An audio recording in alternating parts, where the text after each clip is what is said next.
kommentti, että se on ihan sama. Seisotko näiden kommenttien takana? En oo ikinä sanonut tollasta vittu. Mutta mistä me oltiin puhumassa?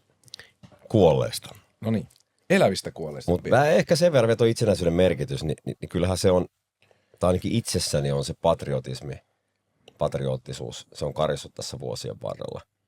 Olen huomannut.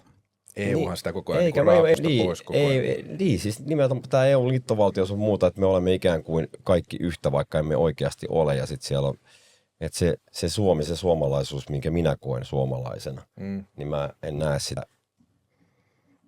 enää, että sitä on olemassa. Tai ainakaan sitä, mitä mä haluan puolustaa. Haluat, että mä alan tästä yhdestä WhatsApp-ryhmästä, missä sinäkin olet mukana, niin lukemaan näitä sun viestejä, mitä mieltä sä olet Suomesta. Joo, se ihan vapaasti lukee niitä. Sitten mä luen myöskin kaikki sun viestit.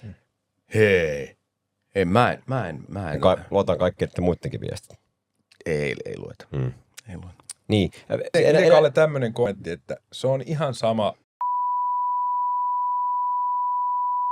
Seisotko näiden kommenttien takana? En oo ikinä sanonut tollasta vittu. Nyt sitten oikeesti. Vittu, mihin paikkaan kaverin laitat. Joo, aika reilu jätkä. Helvetti.